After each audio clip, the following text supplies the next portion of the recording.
Vous écoutez Samedi de lire avec l'auteur invité d'Amélie Boivin-Enfield. Je vais toujours accompagner mon auteur invité de cette semaine, Guillaume Morissette. Et là, Guillaume, j'aimerais que tu racontes aux auditeurs qu'est-ce qu'on retrouve dans l'affaire Mélodie Cormier.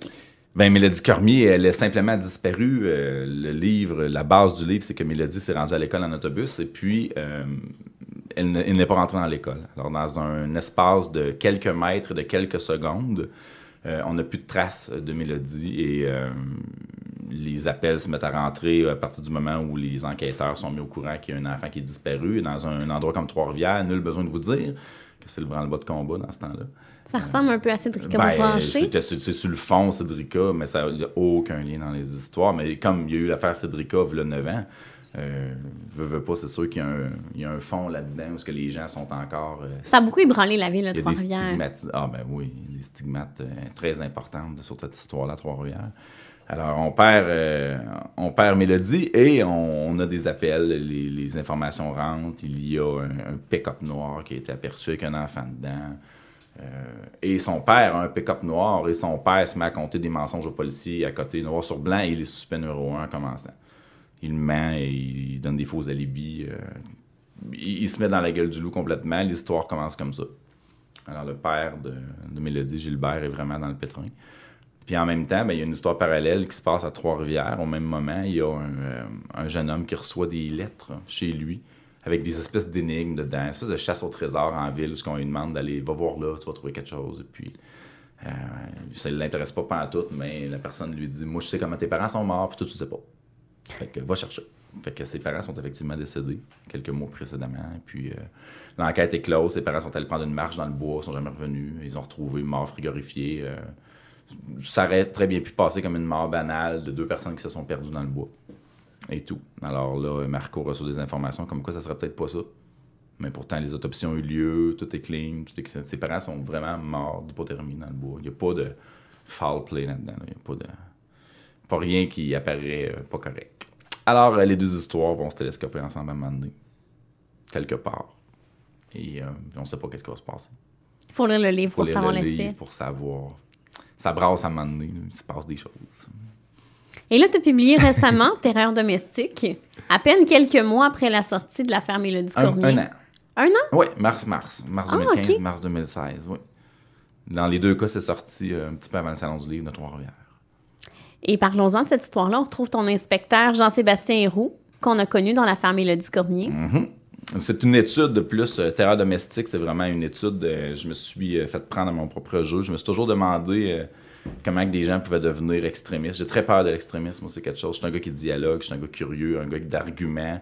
Je peux argumenter avec un meurtrier sans problème si j'ai pas peur qu'il me tue, tu sais. J'aimerais ça comprendre ce qui se passe dans sa tête. Fait que les gens qui sont extrémistes puis qui décident de régler leurs problèmes avec un gun, avec une bombe ou avec des otages, moi, ça me fait très, très peur, ça. Parce que c'est irréparable, c'est des conséquences irréparables. Et je me suis demandé comment tu peux en venir dans ta tête si à bout de ressources que ça pour décider de t'enlever la vie ou d'enlever la vie de quelqu'un d'autre. Et je me suis rendu compte, en faisant certaines recherches, en lisant sur le sujet, l'actualité, des reportages, on n'a pas vraiment peur de ça au Québec. On le voit ailleurs, ça nous touche des fois. Au Parlement l'année passée, quand Zaïf Bibo est allé au Parlement avec un gun. Écoute, il s'est fait gunner. Il y a eu je sais pas combien de trous dans le corps avant de se rendre à Grande Porte. Il s'est quand même rendu dans le Parlement. Les gens ont eu peur. Ça reste petit par rapport à ce qu'on peut voir parfois en Europe, ce qui est arrivé récemment à Orlando, ce qui est arrivé à Paris, ce qui est arrivé à Bruxelles. Moi, j'ai pas peur de marcher dans la rue chez moi. J'ai pas peur d'aller à l'épicerie, j'ai pas peur d'aller à l'aéroport. Je sens pas cette peur-là. Et je sais qu'il y a des gens qui la sentent dans le monde. Alors je me suis dit, et si on créait cette peur-là chez nous? Surtout dans une petite ville, petite ville. Oui. Comparé à Montréal, Trois-Rivières, c'est une petite ville. Oui, c'est vrai, absolument. Petite ville tranquille. Ben oui. On est quoi, 1/20 de la population de Montréal? C'est tout petit par rapport à Montréal. Les gens se connaissent, en général. Pas comme dans un village, là, mais les gens se connaissent. C'est un endroit où, si tu veux mettre la pagaille, ça serait plus simple, je pense, à Trois-Rivières qu'à Montréal. Mm-hmm.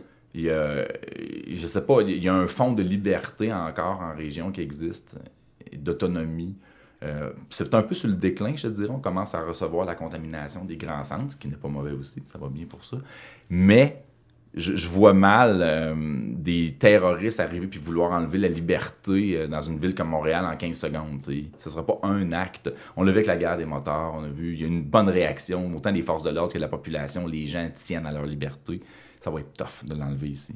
La religion nous écœure, on va l'enlever la religion. Les Québécois sont vraiment orgueilleux là-dessus, puis sont tête de cochon. Je me suis dit, et pourquoi pas créer des terroristes sur une espèce de fond felkiste, un peu des gens qui aiment la peur aléatoire, qui veulent juste faire augmenter la terreur dans le but de faire passer un message. Dans le but de faire soit un changement politique, soit un changement social, de juste mettre la chienne dans la population, sans choisir les victimes. Alors, on parle d'un terrorisme de masse, mais qui est complètement aléatoire. Alors, au lieu d'avoir à cibler quelque chose, d'aller cibler un organisme religieux ou une personnalité publique, on prend Pierre-Jean-Jacques, le commun des mortels, dans un moment où ce qui s'en attend pas, puis qui est tranquille, chez eux, puis que c'est sûr qu'il n'arrivera rien. Et là, en plus, on ne mettra pas de lien entre les victimes du tout. On va faire un espacement entre les crimes et on va obliger les forces de l'ordre à traiter tout ça de façon indépendante. Comme s'il n'y avait pas de dénominateur commun là-dedans, à part d'avoir aucun mobile. Il n'y a pas de mobile. Puis le but de ça, c'est de créer la peur, simplement, pour que la personne qui est en sécurité chez elle le soit un peu moins le lendemain matin. Puis la journée d'après, en lisant les journaux, « Ah, ça vous est arrivé, maintenant c'est sur une piste cyclable. Ah, c'est dans une école primaire. Ah, là c'est au centre d'achat. » Et tranquillement, pas vite, cette peur-là s'installe. Alors, ça crée une enquête qui, évidemment, est disparate au départ. Très complexe pour les policiers. C'est très complexe. Et ça a été mon plaisir d'écriture, parce que l'échange d'informations dans le contexte où les agents, les enquêteurs sont pas au courant que les événements sont reliés, ça prend un dénominateur commun à un moment donné pour venir relier toutes les enquêtes ensemble. Et ça a pris du temps avant que le dénominateur commun arrive dans mon livre. Je voulais vraiment me gâter, là. Puis, à partir de là, ça c'est fou furieux, parce que les enquêtes se rejoignent toutes, ça en devient une grosse... Puis là, on est à la recherche de gens, puis on sait que ces gens-là, c'est aléatoire. Là. Ce qui nous manque, c'est un mobile en arrière. Et j'ai eu bien du plaisir à écrire ça. Je me suis fait prendre dans mon propre jeu. Je trouvais ça tellement réel à un moment donné. Je me disais, « Oh my God, ça existe, ces gens-là. » C'était peurant. Voilà. Moi, j'ai peur de l'extrême. Et j'ai créé des gens extrêmes.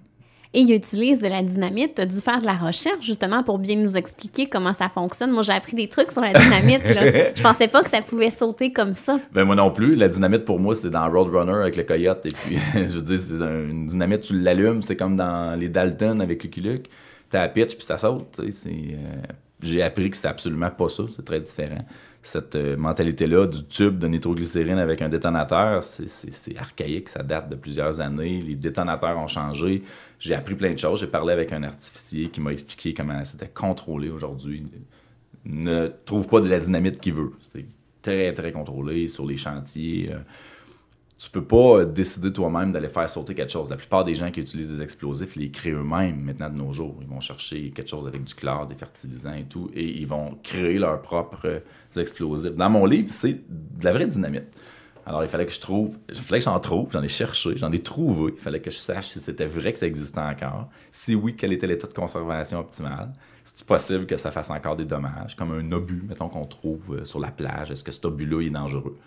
Même si on sait qu'il n'a pas détonné. Est-ce qu'il pourrait détonner encore? Ça fait 100 ans qu'il est là, puis il n'a pas détonné. Pourquoi il détonnerait aujourd'hui? C'est-tu si je donne un coup de pied dessus? C'est-tu si je le pitch ou si je le chauffe? Fait que je connaissais rien là-dedans. Fait que je suis allé rencontrer cette personne-là qui m'a expliqué qu'un bâton de dynamite en bon état, ça existe encore.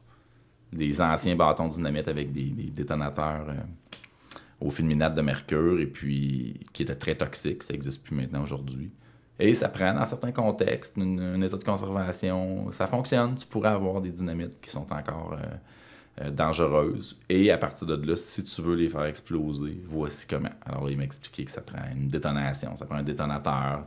C'est pas juste en les mettant dans le feu que ça va brûler puis ça sautera pas. C'est le choc qui va la faire sauter.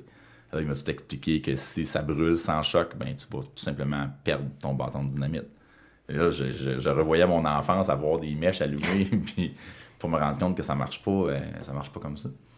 Alors, je voulais que ça soit cohérent. Je voulais que le lecteur se pose la question « My God, c'est-tu possible? » J'ai eu bien du fun à faire ça. Tu veux pas être un expert dans le domaine, puis tu veux pas non plus être incohérent. C'est une espèce de marge entre les deux, là, de terrain où tu t'amuses. Et t'as aussi j'appellerais un tireur d'élite dans l'ouvrage qui, lui, n'a pas peur de tuer. C'est le profil type de l'extrémiste déconnecté complètement. Il fait peur. Oui, il fait peur parce que ça ne dérange pas. C'est quelqu'un qui... C'est même pas quelqu'un de méchant. C'est quelqu'un qui... Ça ne dérange même pas. La violence ne l'émeut pas. Ça ne dérange plus du tout. T'sais, pour lui, tuer quelqu'un... c'est comme dans un jeu vidéo. C'est comme dans un jeu vidéo. Tu vois, j'imaginais mon personnage comme étant incapable de tuer au couteau. Il serait pas capable d'agresser au couteau. Parce que c'est trop personnel, c'est trop proche. Mais un gun à distance, pas de problème. Pour lui, c'est comme un jeu vidéo avec un gun. Il connaît pas la personne, il s'en fout complètement. C'est un dommage collatéral, une fourmi. Ça dérange pas, ça vient pas affecter son cerveau. Ces gens-là sont plus qu'épeurants parce qu'ils vont continuer tant que tu les arrêtes pas. Puis si en plus sont influençables, tu peux leur... Comme c'est des mercenaires. C'est des gens qui existent. Est-ce que ça a été dur pour toi d'écrire ça, Terreur domestique? Plus que l'affaire Mélodie Cormier, moins que celui que je suis en train de décrire, que je suis en train de finir. Là, j'ai un agresseur dans mon nouveau roman qui va sortir l'année prochaine. Ça a été très difficile de me mettre dans cette peau-là à un moment donné, d'agresseur et tout. J'ai eu la difficulté à écrire certaines scènes de terreur domestique, surtout la scène avec l'autobus scolaire, parce que j'ai trouvé ça très, très difficile. J'ai essayé de l'amener d'une manière à ce que mon lecteur, comment je faisais ça? Je voulais que mon lecteur, il voit ça du point de vue de mon protagoniste, c'est-à-dire d'un point de vue nonchalant, complètement débarqué. Même le complice dans mon livre est étonné de voir la nonchalance de mon protagoniste. Il dit, voyons donc, tu peux pas faire ça, c'est un autobus scolaire. T'sais. Puis il dit, ouais, moi j'aime pas ça les enfants. Puis il dit, ouais, mais même si t'aimes pas les enfants, je veux dire, c'est pas une raison pour aller gonner des enfants. T'sais. Tu vois, je l'ai dit, j'aime pas ça les enfants. C'est comme une fourmi, c'est comme une araignée, ça dérange pas. C'est banal. Ouais, j'ai trouvé ça difficile, certaines scènes. J'ai pris plaisir un peu aussi à savoir que c'était pas réel. C'est difficile d'écrire des fois, mais tu grandis tout le temps, je pense. Si tu me permets, Guillaume, on s'arrête et au retour, on parle de ton coup de cœur littéraire. Merci.